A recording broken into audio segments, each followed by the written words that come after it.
kita semua.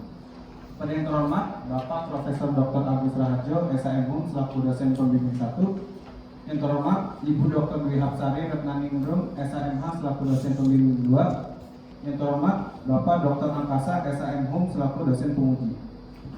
Serta teman-teman yang telah menyempatkan hadir pada hari ini. Sebelumnya, perkenalkan, saya Reza Heraldo akan memaparkan hasil penelitian saya yang berjudul Penjatuhan sanksi pidana terhadap pelaku tindak pidana perkosaan. Suatu analisis terhadap putusan perkara pidana nomor 581/PID/2022/PN Jakarta Selatan. Pendahuluan. Yang pertama, latar belakang masalah. Tindak pidana perkosaan ini termasuk ke dalam kejahatan. Tindak pidana perkosaan sendiri adalah suatu usaha melampiaskan nafsu seksual dari pria kepada wanita di luar norma hukum yang mengikat. Lalu KUHP sendiri merumuskan perkosaan itu dibagi menjadi dua, yaitu perkosaan untuk berbuat cabul dan perkosaan untuk bersetubuh. Perkosaan untuk bersetubuh sendiri diatur di pasal 285 sampai 288 KUHP. Namun fokus saya pada penelitian ini ke pasal 286 KUHP. Pada sistem peradilan pidana saat ini, hakim tidak secara konkret mempertimbangkan unsur kesalahan dengan cermat.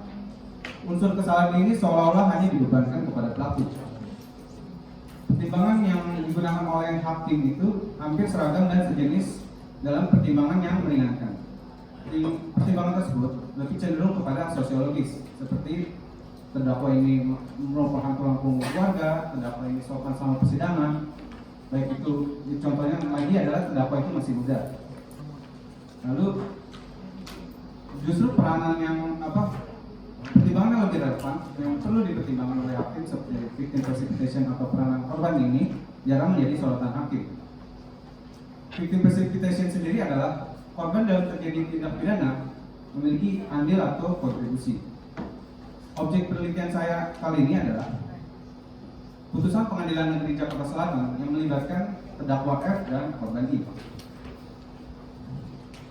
Rumusan masalah. Adapun rumusan masalah yang pertama, itu apa dasar pertimbangan hukum hakim dalam penjatuhan sanksi pidana. Lalu rumusan masalah yang kedua adalah bagaimana relevansi peranan korban dalam terjadinya tindak pidana perkosaan. Berangkat teori. Adapun teori yang saya gunakan yaitu yang pertama, dasar-dasar pertimbangan hukum hakim menjatuhkan putusan. Lalu yang kedua adalah teori tujuan pemidanaan. Lalu yang ketiga adalah victim precipitation. Metode penelitian. Adapun metode pendekatan yang saya gunakan yaitu yuridis normatif dengan sumber data sekunder. Lalu pengumpulan datanya menggunakan studi kepustakaan. Hasil penelitian dimulai dari duduk perkara terlebih dahulu. Pada hari Selasa tanggal 10 Mei 2022 pada pukul 12:30 pagi, terdakwa dan saksi korban ini menuju rumah teman terdakwa F yaitu bernama Faktor.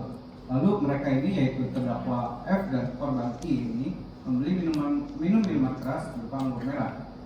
Lalu saksi korban ini dibujuk terdakwa F untuk menambah minuman keras sehingga mabuk atau kesadarannya menurun. Lalu faktor yang mengajak korban I ini membawa korban ini dengan motor ke kontrakan faktor yang berada dekat rumahnya. Lalu terdakwa yang tadi pingsan lalu tersadar dan mengikuti motor faktor. Lalu terdakwa ini melihat korban dalam keadaan telanjang setelah ditelanjangi faktor terlebih dahulu. Lalu terdakwa ini melihat korban dalam keadaan pingsan atau tidak berdaya. Lalu terdakwa F ini melakukan perkosaan berupa persetubuhan pada pukul 1:30 pagi. Dakwaan. Adapun jaksa penuntut umum menyusun dakwaan yaitu dengan dakwaan alternatif. Untuk dakwaan alternatif pertama adalah perbuatan terdakwa ini dijerat dengan pasal 286 KUHP, yaitu mengatur tentang tindak pidana bersetubuh dengan wanita di luar perkawinan dengan dalam keadaan pingsan atau tidak berdaya yang dijerat dengan ancaman maksimal pidananya 9 tahun. Sementara untuk dakwaan alternatif kedua, yaitu perbuatan terdakwa ini diatur dalam pasal 12 Undang-Undang Nomor 12 Tahun 2022 tentang tindak pidana kekerasan seksual, yaitu mengatur tentang tindak pidana dengan kekerasan atau ancaman kekerasan atau dengan tipu muslihat atau dengan jabatan, wewenang atau kekuasaan. Itu diancam dengan maksimal pidananya adalah 15 tahun penjara. Untuk pertimbangan hakim sendiri, yang pertama, hakim mempertimbangkan bahwa semua unsur pada pasal 286 KUHP ini terpenuhi semua.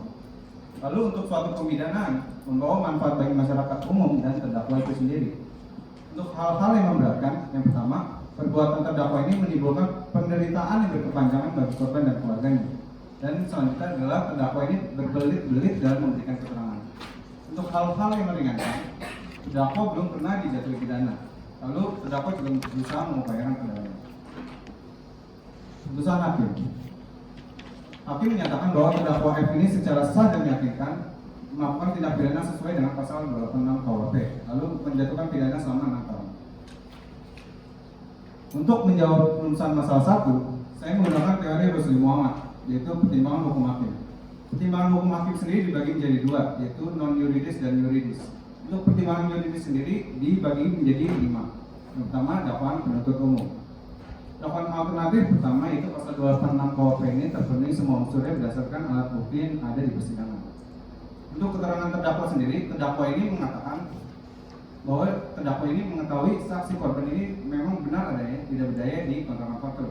Terdakwa juga mengatakan bahwa ia nafsu saat melihat saksi korban dalam keadaan panjang sehingga terjadinya perkosaan. Lalu untuk keterangan saksi korban mengatakan bahwa dirinya disetujui pada saat pingsan. Saksi Fatur Rahman, ini adalah temannya Fatur dan temannya terdakwa F. Saksi Fatur Rahman ini melihat saksi korban dan terdakwa ini minum minuman keras. Lalu saksi Markus Al-Aqab ini pacar dari saksi korban, melihat percakapan di ponsel bahwa benar adanya terdakwa melakukan perkosaan. Untuk yang selanjutnya adalah barang-barang bukti. Barang bukti sendiri adalah semua benda yang dapat disita dan diajukan oleh penuntut umum. Barang bukti ini adalah semuanya milik saksi korban dan termasuk ke dalam jenis barang bukti benda lain yang mempunyai hubungan langsung dengan tindak pidana. Untuk pasal-pasal peraturan hukum pidana, pasal 286 KUHP ini sebagai dakwaan pertama telah terpenuhi semua unsurnya. Unsur pasal 12 Undang-Undang Nomor 12 Tahun 2022 itu dakwaan alternatif kedua tidak terpenuhi semua unsurnya. Lalu pertimbangan non yuridis. Yang pertama adalah latar belakang perbuatan. Terdakwa ini melakukan perkosaan karena ia langsung melihat saksi korban pingsan dalam keadaan panjang sehingga dimanfaatkan oleh terdakwa F ini untuk melakukan perkosaan. Lalu untuk akibat perbuatan terdakwa, berdasarkan surat visu ditemukan robekan pada vagina dan memar pada dada. Lalu untuk perilaku saksi korban yang memiliki ketakutan melakukan kejadian ini merupakan dampak emosional. Lalu kondisi diri terdakwa. Keadaan fisik terdakwa sendiri sudah berusia 21 tahun dan bisa dipertanggungjawabkan perbuatannya. Lalu keadaan psikis terdakwa ini pada saat kejadian adalah kesadarannya menurun atau mabuk. Teori tujuan pemidanaan yang digunakan dalam kasus ini adalah teori relatif, karena teori relatif sendiri berpokok dasar pada penegakan ketertiban dalam masyarakat. Dasar pemikirannya adalah perbaikan sikap mental terdakwa. Teori relatif juga dalam pertimbangan hukumnya hakim, yaitu berbunyi selain membawa manfaat bagi masyarakat juga membawa manfaat bagi terdakwa itu sendiri. Untuk menjawab rumusan masalah 2, saya menggunakan tipologi korban dalam ranah hukum dalam ranah victimologi. Untuk tipologi korban yang pertama itu saya menggunakan Stephen Shaffer. Menurut Stephen Shaffer, korban pada kasus ini termasuk dalam precipitated victims. Karena korban melakukan sesuatu yang tidak layak, yaitu minum minuman keras bersama dengan pelaku pada waktu dini hari di rumah orang lain yang baru dikenalnya. Cara bertindak korban juga seharusnya menolak dengan tegas ajakan untuk menambah minum yang membuat dia kesadarannya menurun. Untuk tipologi korban selanjutnya, menurut Ezat Al-Fatah. Menurut Ezat Al-Fatah, korban pada kasus ini termasuk ke dalam latent or predisposed victims. Karena korban memiliki kecenderungan khusus ke arah suatu keadaan yang mendukung terjadi victimisasi, yaitu yang pertama ikut membeli dan minum minuman keras. Korban juga dibujuk minum minuman keras secara berlebihan yang mengakibatkan dirinya mabuk. Lalu tipologi korban lanjutan dari Ezat Al-Fatah merumuskan 10 tipologi lanjutan. Dan berdasarkan tipologi lanjutan tersebut, korban itu termasuk dalam 2 kategori, yaitu yang pertama opportunities dan yang kedua adalah dangerous times and dangerous places. Karena korban sendiri berpeluang menjadi target victimisasi karena setelah minum minuman keras, korban ini menjadi mabuk dan itu dimanfaatkan oleh terdakwa F dan tersangka Fatur yang untuk melakukan perkosaan terlebih dahulu. Korban berkunjung bersama terdakwa larut malam atau di dini hari juga itu adalah salah satu dangerous places. Lalu tipologi korban menurut Benjamin Mendelsohn, korban ini termasuk ke dalam the victim with minor guilt and victimization from victimization resulting from the victim's ignorance. Karena korban mau untuk memberi minuman keras dan korban juga tidak menolak secara tegas untuk minum minuman keras secara berlebihan. Kelalaiannya ini bisa dikatakan pada saat dia diajak minum dia tidak menolak sehingga minum itu secara berlebihan sehingga minum kesadarannya itu menurun. Kesimpulan. Adapun kesimpulan yang pertama, pertimbangan hukum hakim kurang tepat karena hakim tidak mempertimbangkan peranan korban dalam terjadinya tindak pidana perkosaan. Pidana penjara selama 6 tahun terlalu berat. Seharusnya pidana penjara ini dapat lebih rendah apabila hakim mempertimbangkan peranan. Lalu relevansi peranan korban. Itu yang pertama adalah korban ikut membeli dan yang kedua adalah korban juga ikut minum minuman keras secara berlebihan bersama pelaku hingga larut malam yang mengakibatkan korban ini pingsan atau tidak berdaya yang dimanfaatkan oleh terdakwa F ini melakukan perkosaan. Adapun saran yang pertama adalah hakim dalam menjatuhkan sanksi pidana perlu mempertimbangkan aspek victim precipitation. Hal tersebut bertujuan agar hakim mempertimbangkan aspek yang lebih relevan digunakan sebagai alasan yang meringankan agar pidana ini dijatuhkan seadil-adilnya bagi semua pihak terutama pelaku. Lalu yang saran kedua adalah aparat penegak hukum dapat menghimbau dan mengadakan penyuluhan hukum tentang tindak pidana perkosaan kepada masyarakat agar meningkatkan kewaspadaan terhadap segala kemungkinan terjadinya perkosaan. Sekian hasil pemaparan saya, kurang lebihnya mohon maaf. Wassalamualaikum warahmatullahi wabarakatuh.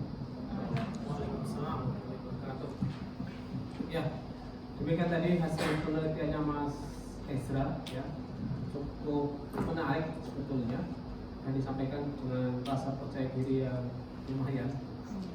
Jadi saya pikir dia memang menguasai untuk penelitian ini. Selanjutnya sesi tanya jawab. Kepada saudara yang punya pertanyaan silakan mengacungkan jari dan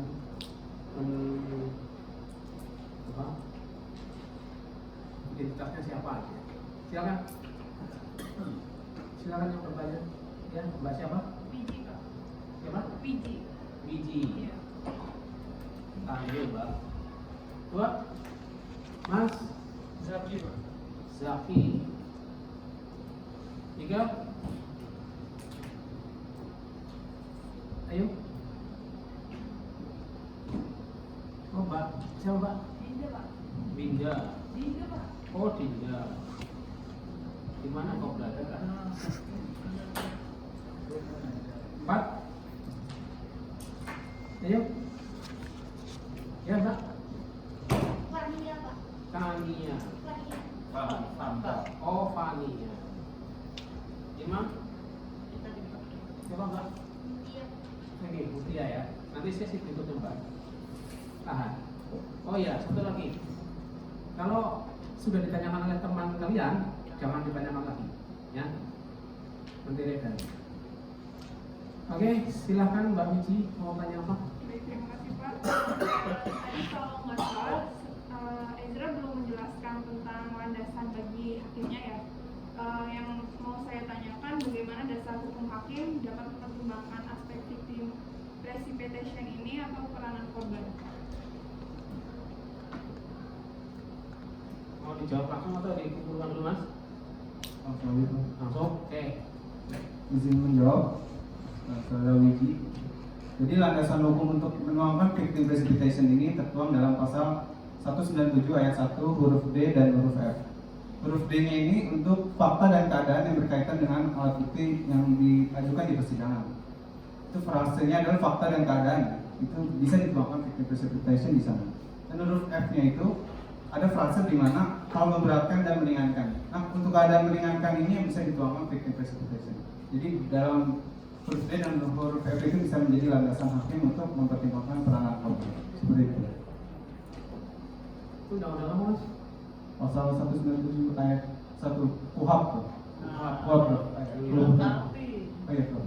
itu penafsirannya bahwa ada victim precipitation. Mungkin nanti dijelaskan oleh ahlinya. Oke, Mbak Zaki. Mas. Sorry. Ya baik Pak, terima kasih atas kesempatannya.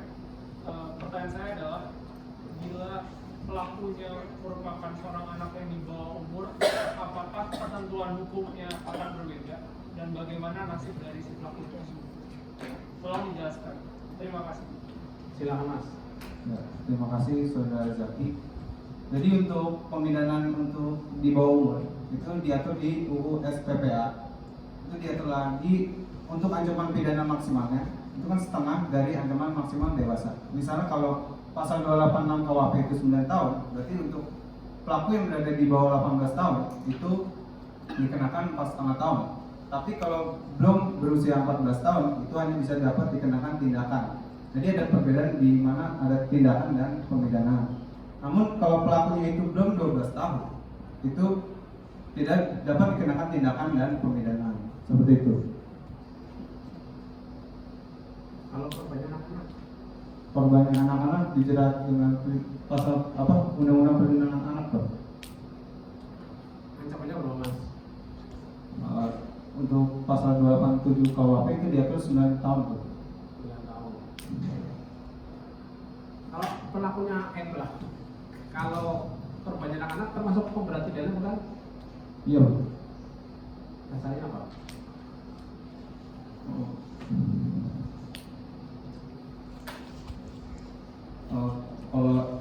Maaf Prof, kalau korban itu anak-anak itu sudah ada pasal tersendiri, jadi bukan pemberatan.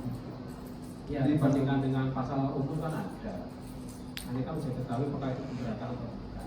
Oh, Jadi tidak perlu dikatakan ini pemberatan pidana itu ya. iya. Oke, nanti dipelajari lagi. Mbak Dinda. Ya Prof, terima kasih. Sebelum saya bertanya, saya ada sedikit saran untuk bisa Prof. Ada beberapa tulisan yang itu di halaman 4 itu yang setelah unsur dalam siapa, nanti di paragraf pertama tuh ada yang barang sifat. Ya, ada SIPA, ada SIA, ada Sistem. Sekarang pertanyaannya Mbak. Pertanyaannya apa? Hah? Masih ada yang lagi. Oh, itu lagi. Pertanyaannya kenapa tipu? Terus dalam di halaman 5 bernafsu itu bernas sesuk di halaman 5. Berapa? Di halaman ini Terusnya apa? bernafsu jadi bernafsu sesuk. Oh. Kamu nggak bantu sih. Oke, diterima nggak Mas? Terus Ya, di halaman 10 tuh paragraf saya tidak tahu ini nantinya memang yang salah atau memang seperti ini itu kayak itu dari yang mana sudah sama gak lulus. Itu sengaja oleh Mas Isra agar mendapat perhatian. Terus Terus di halaman 11 itu yang poin A menakutkannya ialah itu tulisannya masih tadi jadi mas dua apinya ya sama dulu itu sama pertanyaannya jika saudara Ezra menyebutkan bahwasanya penuntut umum ini menggunakan data matematik bisa tolong saudara jelaskan kenapa penuntut umum ini menggunakan dakwaan matematik. Makasih Pak. ya, Ya, terima kasih atas kesempatan. Jadi pertanyaannya dakwaan alternatif ya, kenapa alasannya? Jadi kenapa alasannya menggunakan dakwaan alternatif? Karena adanya keraguan-keraguan dari jaksa penuntut umum untuk mengkualifikasikan tindak pidana mana yang lebih tepat untuk menjadi dasar pemidanaan. Jadi kalau kita lihat dari dakwaan alternatif sendiri, itu kan ada frase atau. Jadi kan atau itu disuruh untuk memilih salah satu. Jadi jaksa penuntut umum ini menyediakan dua pilihan dakwaan sehingga hakim ini hanya perlu membuktikan salah satu unsur yang paling tepat digunakan. Seperti itu. ya gitu Mbak. Jadi hakim, terutama jaksa ya, tidak ingin terdakwa ini lolos ya. Maka digunakanlah beberapa pasal yang memungkinkan untuk dipakai. Jadi tidak hanya satu. Kalau satu saja nanti lolos, nggak terbukti lolos. Nggak ada pasal-pasal macam-macam. Itu strategi. Oke Mbak Muti. Terima kasih atas kesempatannya. Izin bertanya.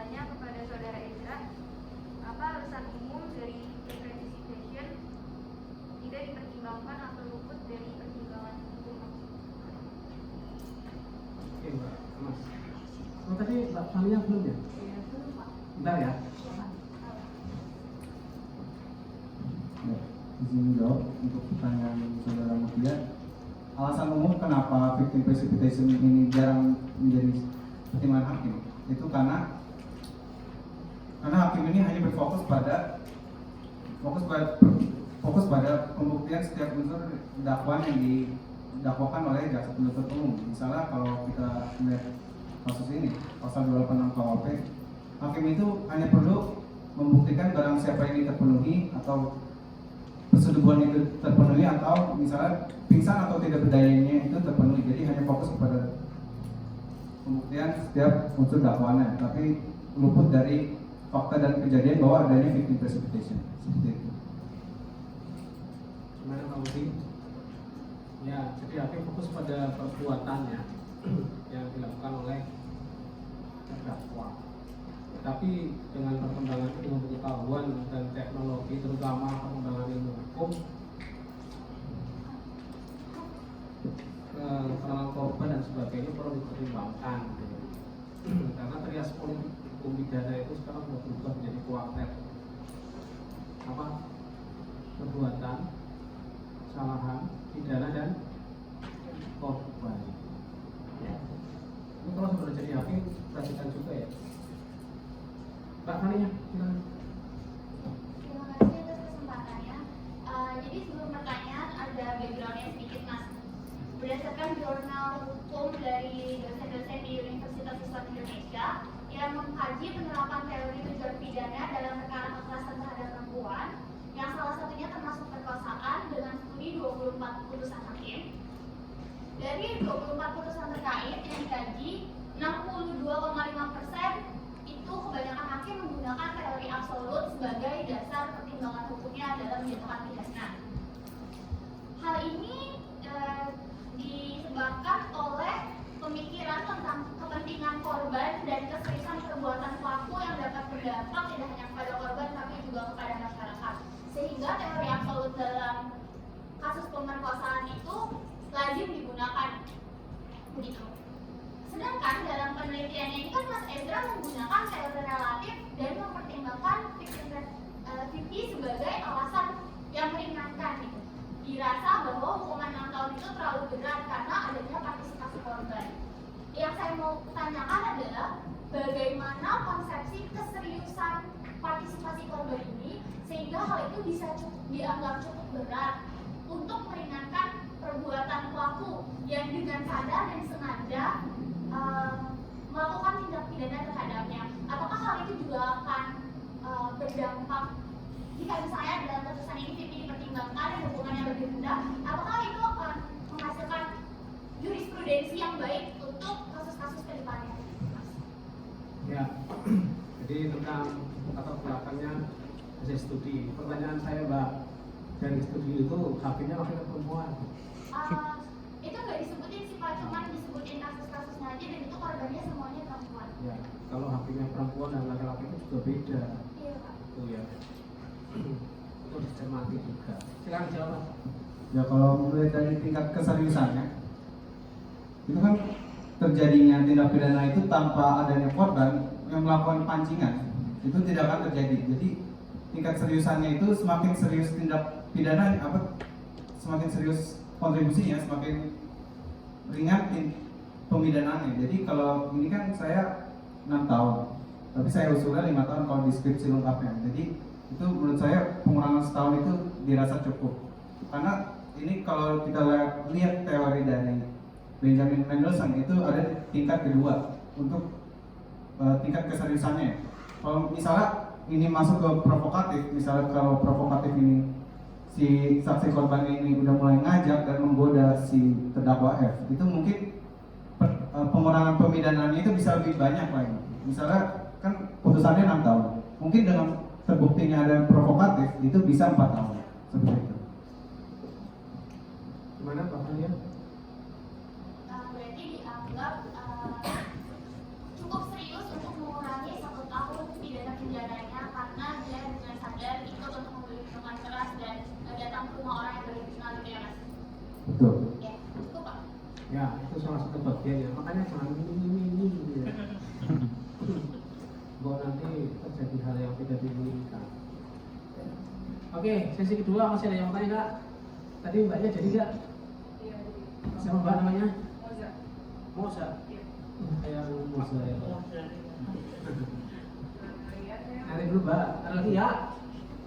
Ya mas. Namanya? Aska. Satu lagi. Satu lagi siapa? Sohibnya apa tuh katanya? Apa nggak boleh tanya kan sohibnya? Udah dibelikan kuota loh. Kasih kesempatan yang lain. Ayo, satu lagi. Eko, Ya mbak. Kalisa Pak. Siapa? Kalisa. Kalisa. Iya. temannya banyak kan perempuan ya Pak? Ya, potensial jadi korban.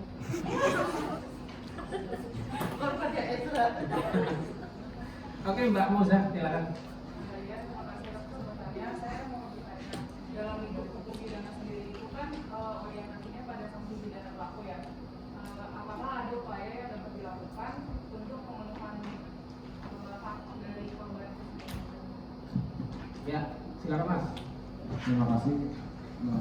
Jadi untuk pemenuhan korban sendiri bisa dilakukan dengan ganti rugi. Ganti rugi sendiri kan ada dua jenisnya. Itu yang pertama kompensasi dan restitusi. Kalau kompensasi itu digantikan kerugiannya oleh negara. Sementara untuk restitusi sendiri digantikan oleh pelaku. Namun umumnya ini negara ini tidak memiliki uang yang cukup untuk menggantikan setiap kerugian yang dialami oleh korban. Jadi ada dua jenis, itu penggantian kerugian untuk pemenuhan hak korban itu sendiri. Restitusi dan kompensasi. Seperti itu.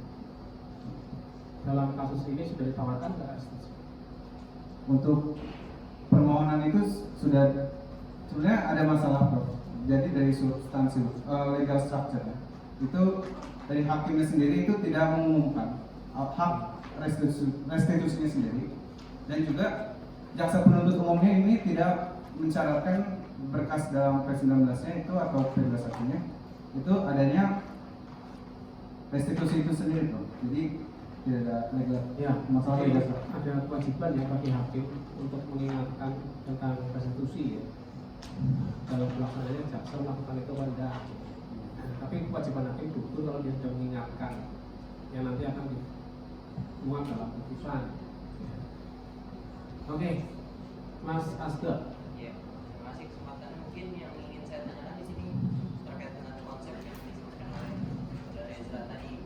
Nah, tadi kan Saudara Ezra sudah menyampaikan konsep terkait dengan victim precipitation.